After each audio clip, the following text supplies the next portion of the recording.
Hi everyone. So I watched a movie, I guess a couple hours ago, well, a few hours ago. It's called Brain on Fire, and it's basically about a girl that gets this crazy disease, and they can't diagnose her, and it's just like a horrible story, but it ends up happy. Um, and she wrote a book about her experience, and she wanted to tell people her story from her side, and she just made herself super vulnerable and put herself out there, and that was very inspiring to me. So I decided that I would tell my story. um, right now it's like 12:30 and I can't sleep, so that's why I'm doing this right now. So excuse my face. But anyways, yeah, I'm gonna be talking about everything that's ever happened to me since I got diagnosed. Um, so bear with me. It's a long video, um, but if you want to know more about lupus, you should definitely watch this.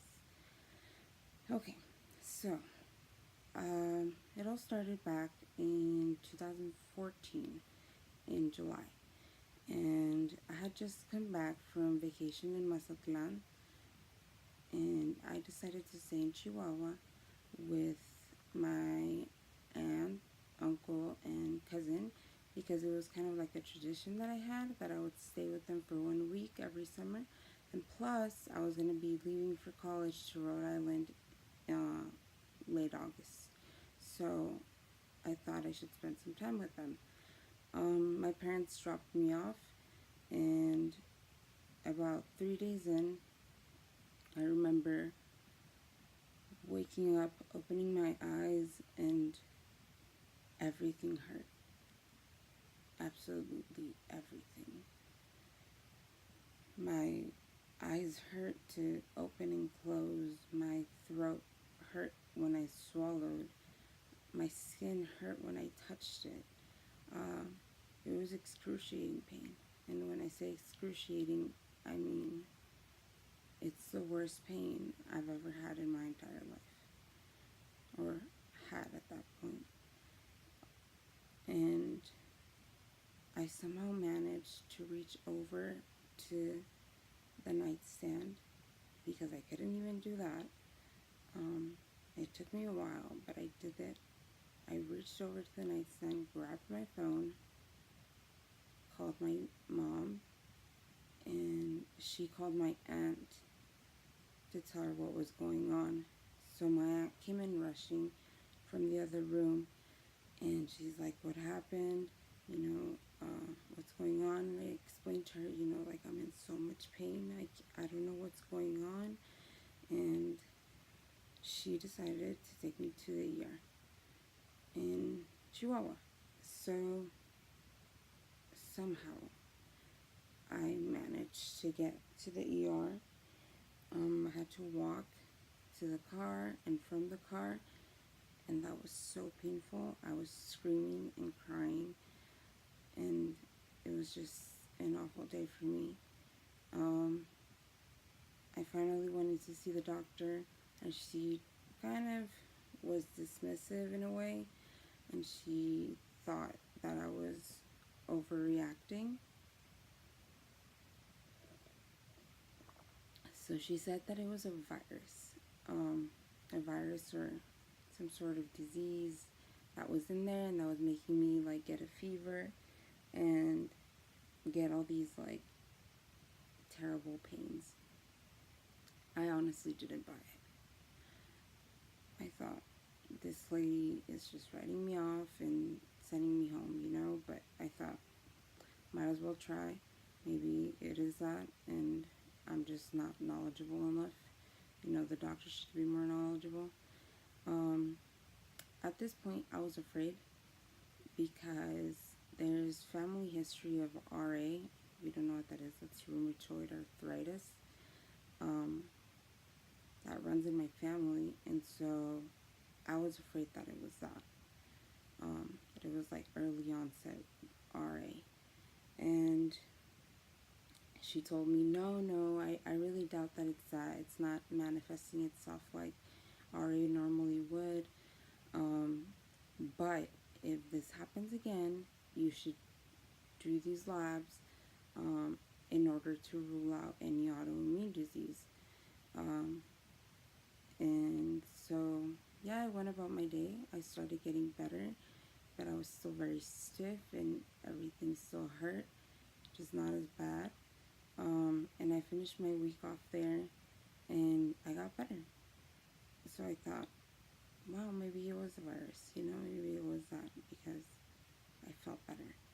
Um, I got back home and a couple of days later, the exact same thing happened to me again. I woke up in the middle of the night and I was in excruciating pain, even more pain than the last time. And I called my parents. They came to check up on me and they decided to take me to their room so that they could keep an eye on me there. They basically had to carry me to their room because I was in so much pain that I couldn't walk. The soles of my feet hurt, my skin hurt, everything hurt. And they took me to their room and I didn't sleep all night. I was in so much pain that I didn't sleep. And finally, the next day, my dad took me to go get the labs that the doctor said to get if it happened again. But those take about 3 days to come back. So meanwhile, I was here at home and I was pretty miserable. I felt like crap. I was getting fevers and I was just in pain the entire time. 3 days later, the labs come back and I opened them up right away. At this point, I didn't know how to interpret labs because I had never had to do so. But what I could tell is that I did have an autoimmune disease. And so I wasn't really scared at that moment, but it was more like I want to find out what's going on. And so, since I didn't know how to interpret labs, we decided to go to my gynecologist in Juarez, and she said, yes, you do in fact have an autoimmune disease, but I'm not a rheumatologist, so I cannot prescribe any medications to you. Go see a rheumatologist. So I did.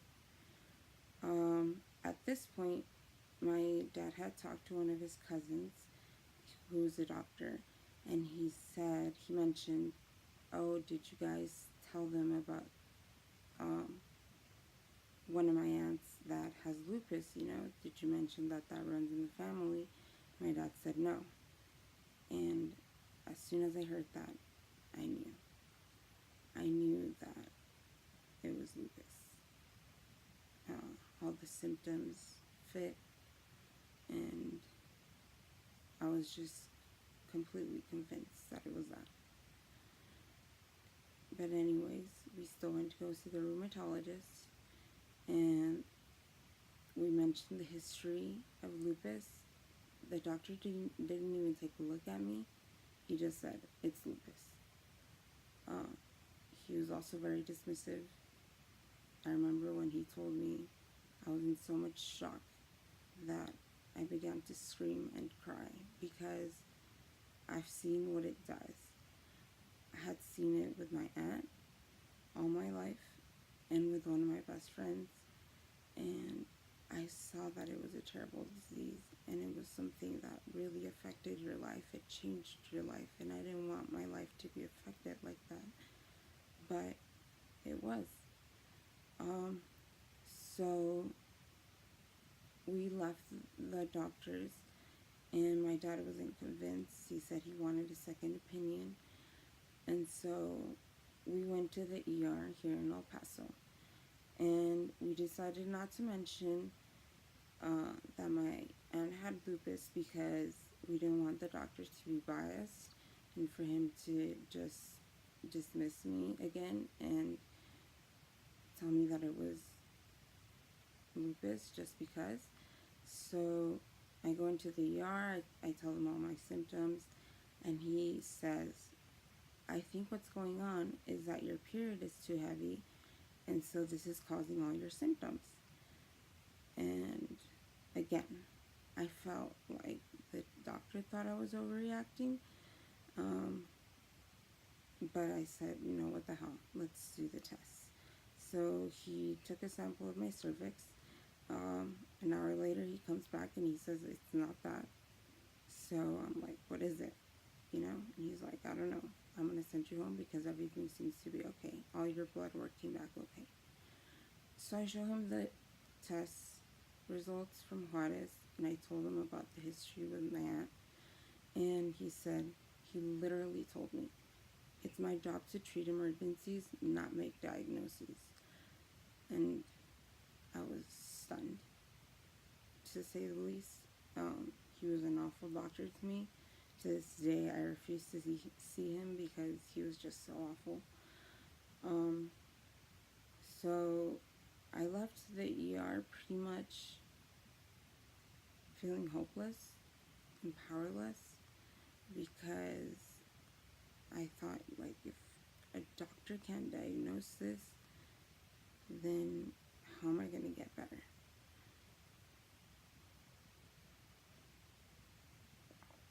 So anyways, somehow we managed to get an appointment to see Dr. Canales that same night, and we showed him the labs, and he said, yes, it's in fact something autoimmune. It's very likely that it's lupus, but I want to run more tests to make sure. He was very patient with me. He listened to me, he examined me, and he ran more tests. So I was content with that. The test didn't come back until 3 days later. And so I go into his office 3 days later, which is actually 3 days before I was supposed to leave for college in Rhode Island. And he tells me, you have lupus. I zoned out the whole visit. I just heard that I had lupus, and that was pretty much it. Everything else didn't seem to matter anymore. And he told me that I couldn't go off to college because I needed to be treated and I needed someone to take care of me.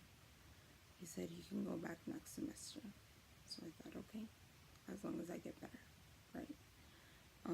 The next day I went to UTEP to enroll. It was the last day to enroll, and so I only got to enroll into 2 classes, but I thought, you know, something is better than nothing. And so, yeah, they started treating me for the lupus, and it seemed to be working. I was feeling a lot better, but about 2 months into my diagnosis, I noticed that my urine was foamy, and that to me didn't seem normal. And so I called my doctor, and he said, you need to come in right away. He ran a UA, and there was protein in my urine, so that meant that my kidneys weren't processing or filtering everything correctly, and it was just spilling protein, which meant that my kidneys could eventually go into kidney failure. So it was something very serious, and he referred me to a nephrologist. This is the first time I saw Dr. Davales, and he's the absolute best nephrologist in El Paso. He's so wonderful. I saw him, and he put me on some pretty aggressive medication. It was basically like chemo in a pill. That's how I can explain it the easiest. It's supposed to suppress your immune system. And he said, this should work, you know, and hopefully it stops your kidneys from getting worse. And that didn't happen, unfortunately. I went back the next month, and he they told me that he had to be more aggressive with my treatment, and so he was, but that had its drawbacks as well, because I became so immunosuppressed that I landed my first time in the hospital.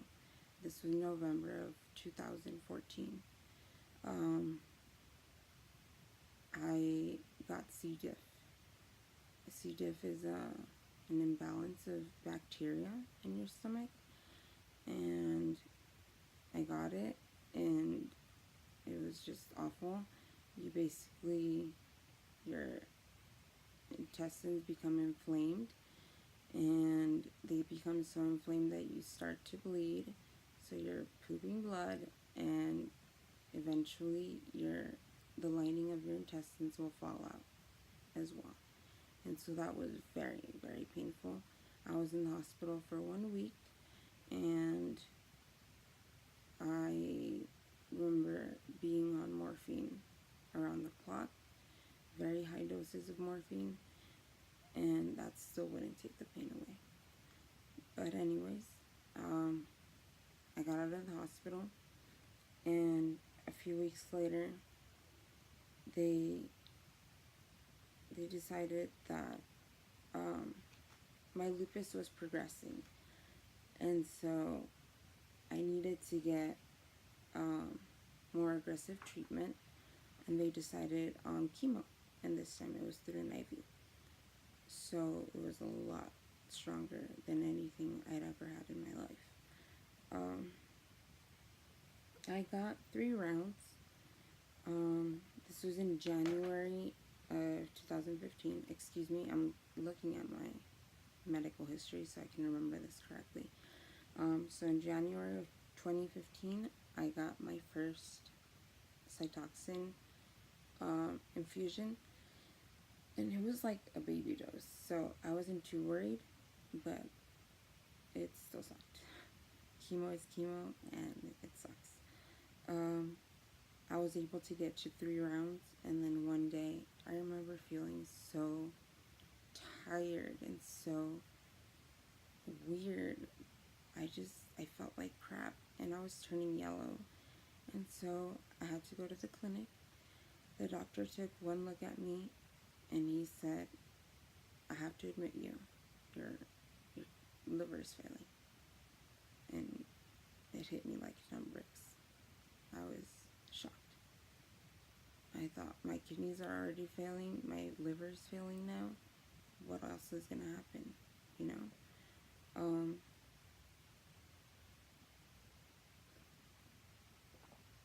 So that was the first time that I ended up in the ICU. I was there for about 3 days maybe, and I got a kidney biopsy to see how I was doing. And then in February, I ended up in the ICU again, this time for a longer time. It was like maybe 5 days. I went into multiple organ system failure. So that meant that I got pancreatitis. My kidneys were failing, my liver was failing, my intestines weren't working correctly, and they thought I was going to die. They thought, you know, this girl, there's nothing we can do for her. We've done everything we can. And so they did a liver biopsy, which showed extensive damage to my liver. Fortunately, it was not scarred, so there was no scar tissue, and that meant that it could go away if my liver got better. But still, the doctors didn't know what to do with me, so they were going to send me to another hospital in another city. Basically, it was a Hail Mary, but at the last moment, the doctor said, wait, let me do this procedure that's called plasmapheresis. I got that on the 24th of February of 2015, and that saved my life. I was supposed to be dead, and that saved my life. The whole time I was in the ICU, I was in so much pain. I hallucinating from the pain. I didn't sleep for days because I was in so much pain, and I couldn't get pain medicine since my organs were failing. And it was just one of the hardest times of my life. I really thought I was going to die, and I was happy to die because at this point I was just suffering so much that I wanted it to be over. And I didn't die, obviously. I lived. It was a miracle. But my liver kept on failing. It didn't resolve itself. The problem was still there. I got another bout of pancreatitis. And so this time, it was in June. The beginning of June, I landed in the hospital because I got pancreatitis. And shortly after that, they decided to send me to a hospital in Dallas because my liver was still failing and they didn't know what to do. So this was the first time that I was going to a hospital that was in El Paso. And it was a crazy experience. They flew me in a private jet, and I remember getting there, and that night I slept, and then the next day they said, we want to do a liver biopsy. So they did it. I was June 18th, and the next day my hemoglobin had dropped from like a 10.5 to like 5.9. So that's a lot. That meant that I was bleeding somewhere internally, and they needed to find out why. So I got an angiogram.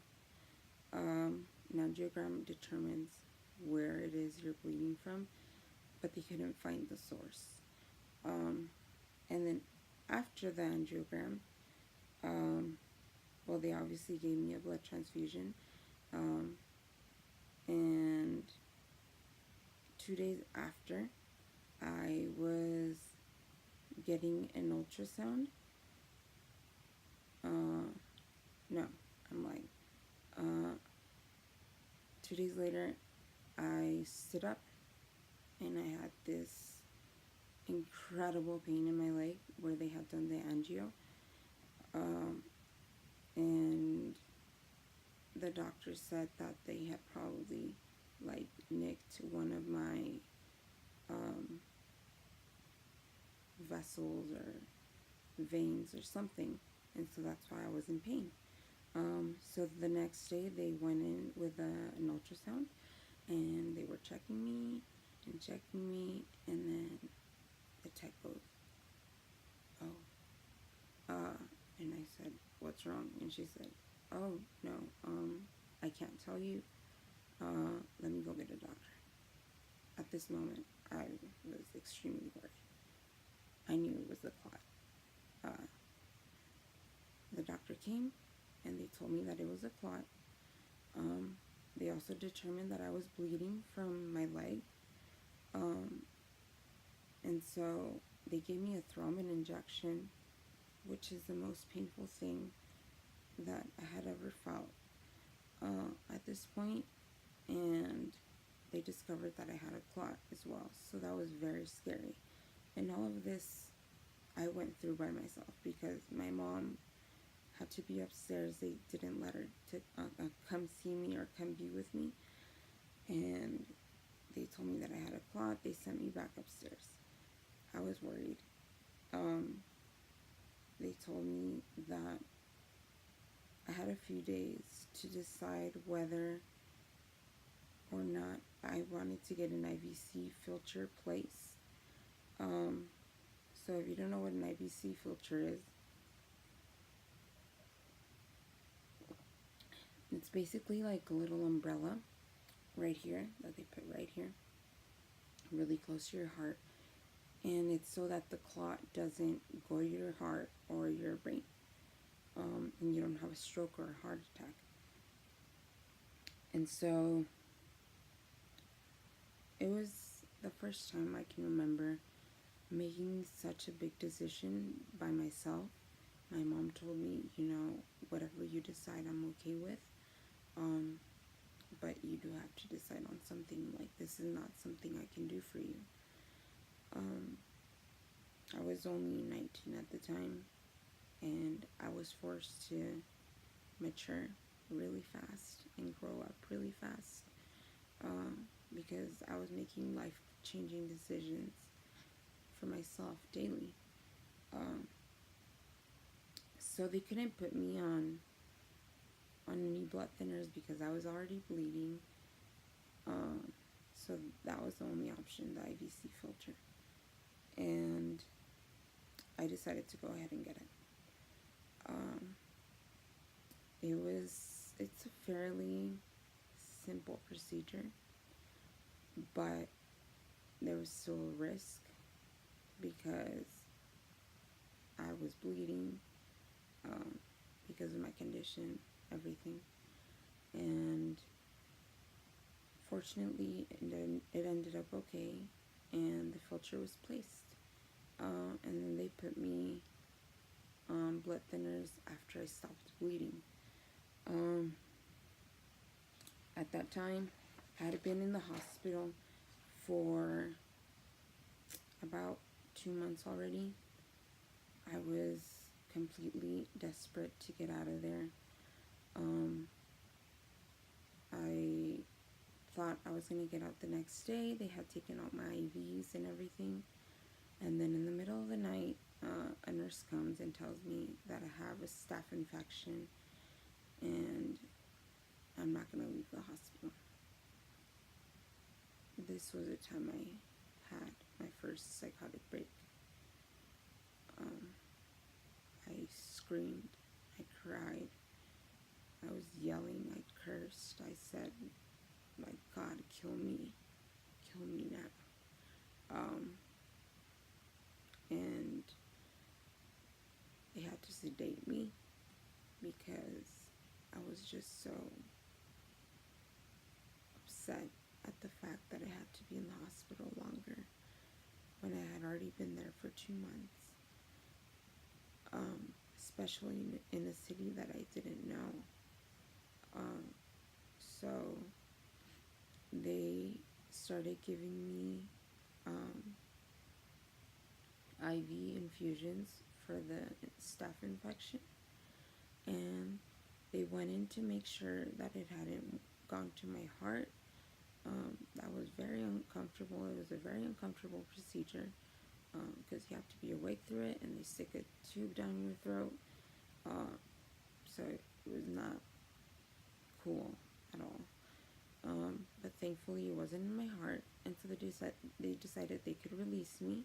They gave me a PICC line, which is kind of like an IV that stays there longer, for long periods of time. And they gave me these little balls that self-infuse. And so you didn't need like gravity to infuse them. They have this pressure that helps them infuse by themselves.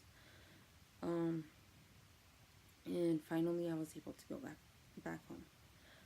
But they still hadn't determined why I was having liver failure.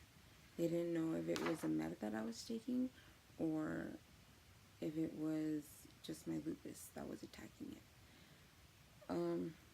So finally, things started to get better. I started to get better in terms of my liver. My liver wasn't failing anymore, and we don't really know why. It just kind of happened. And I was doing a lot better. But I would still end up in the hospital every month or so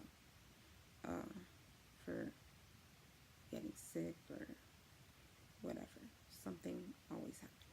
I got pancreatitis several times. And it was just a mess. So now we're in 2016. I made an appointment at the Mayo Clinic because I wanted to get a second opinion on my whole case. And the Mayo Clinic is one of the best hospitals in the country, if not the best hospital in the country. And they had a really good nephrology department. And so they accepted me as a patient, and I went over there for the first time. They kind of agreed with everything that was going on, with all the treatments that I was taking, and they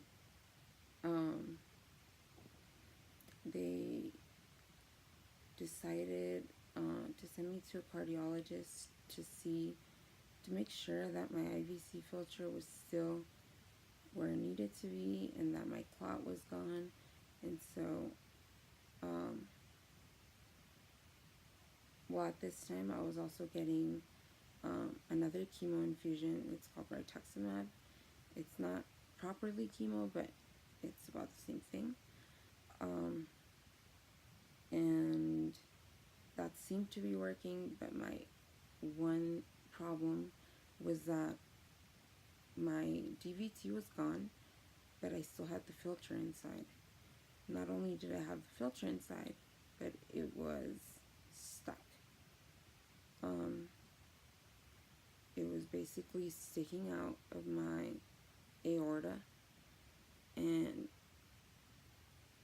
from another side it was going into my intestines, and it was sticking out from somewhere else. So they tried to remove it through here with radiology, and then right here through my leg as well, but it was stuck. And so they decided that they were going to have to do surgery. Normally, when they do surgery to remove IVC filters, they're done in a way that they open you up completely. But this doctor had a new way of doing it, and it was with a robot. And so they only needed to make 7 little incisions, and it would be a lot less invasive. I was the 6th person in the world to get that surgery, and that was July 20th of 2016. And so fast forward,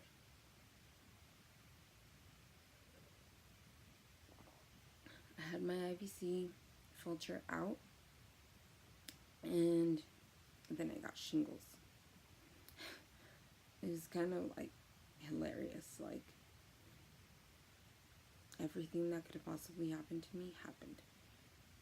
And I got shingles, and now that is truly the most painful thing I have ever felt in my entire life. I got shingles right here on my trigeminal nerve. So your trigeminal is pretty much all of this, all the way up to your chin. And I had blisters here, inside my ear. And so it's more painful when it's on your face. I was on Dilaudid, on very high doses of Dilaudid, and that still wouldn't take the pain away. I would still scream and cry so that I could get more pain medication. But I was maxed out. That lasted for about a week. But then a month later, they were still kind of there. So I got admitted again. The pain was there.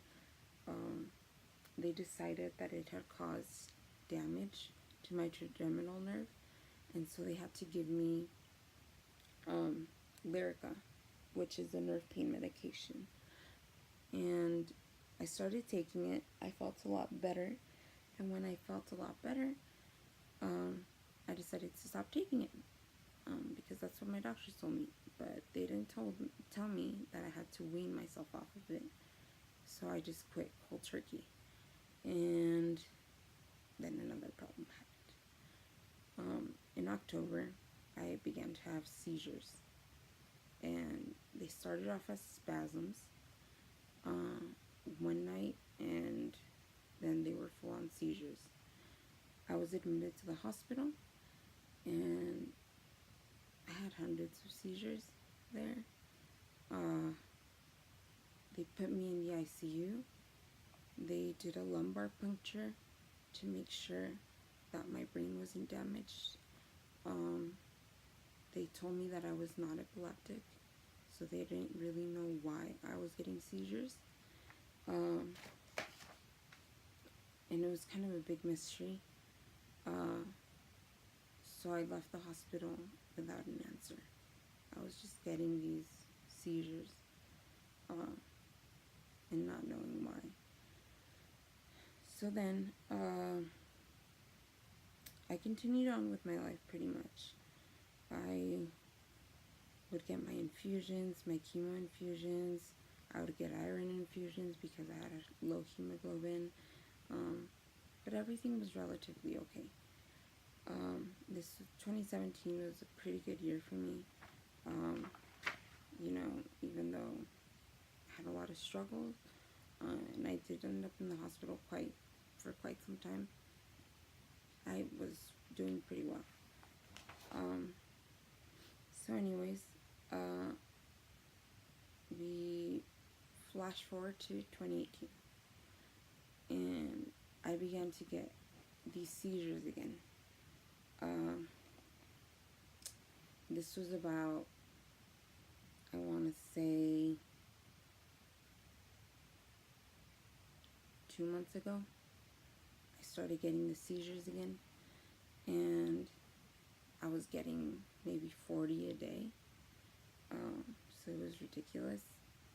I finally saw a neurologist that I love, Dr. Eze, and she said, let's do a 24-hour EEG to rule out epileptic, or to rule out that you're not epileptic or whatever.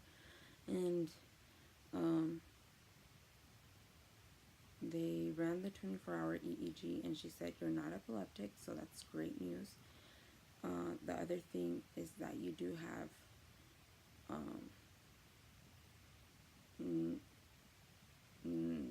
non-psychogenic, psychogenic non-epileptic seizures, so PNES, or pseudo seizures is what they like to call them.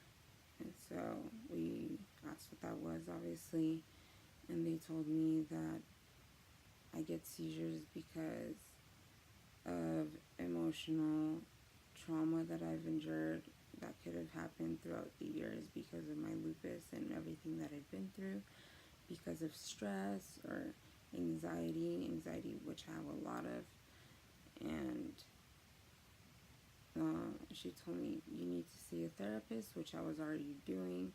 She said you need to see a psychiatrist, which is all I was already doing. At this point, I had already been diagnosed with severe anxiety disorder and bipolar 2 disorder, and so I was already on mood stabilizer and anxiety medication, so we weren't really sure how to stop the seizures, and to this point we still don't know. I still get blood transfusions every now and then. I still get my chemo about every 6 months, and it's just something that I've learned to live with. It was very hard for me to cope at first and to understand why this was happening to me, and I still don't understand, but I do know that I've helped a lot of people by simply staying positive and, keeping a smile on my face, even though it's hard as hell.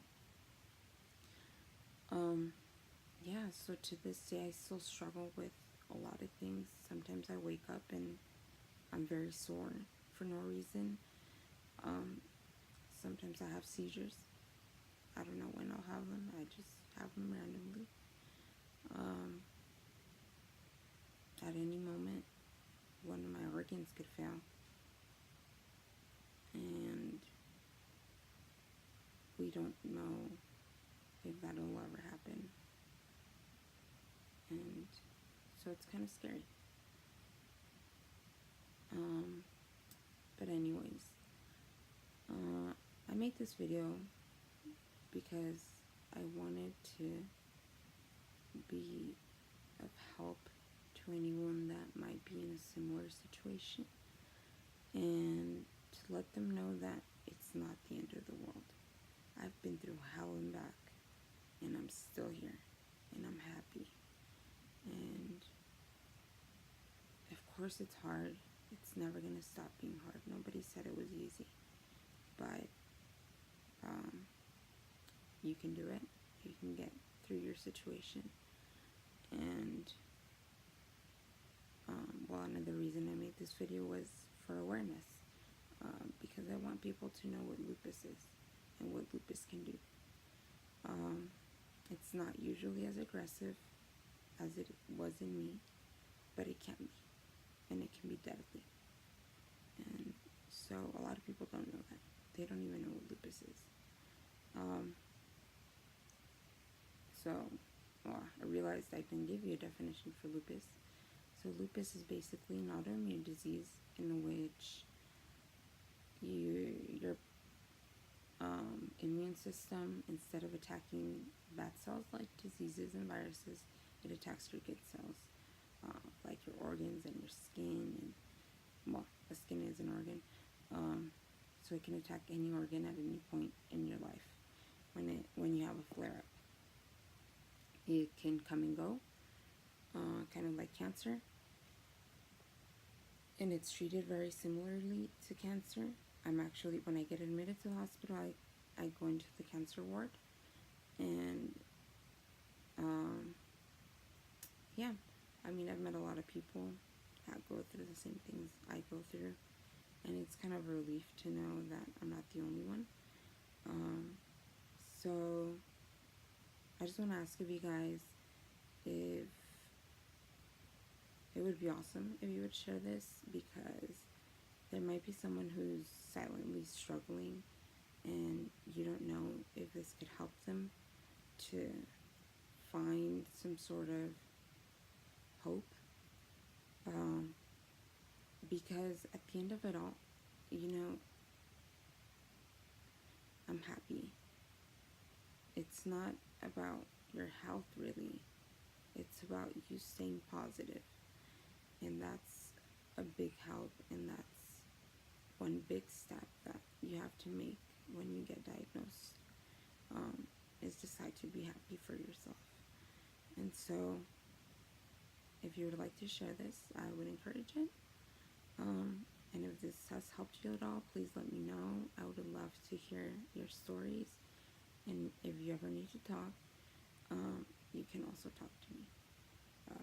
So thank you very much for listening. I know this was a long one, but I really appreciate it. And that's all I have to say. So I'll see you another time.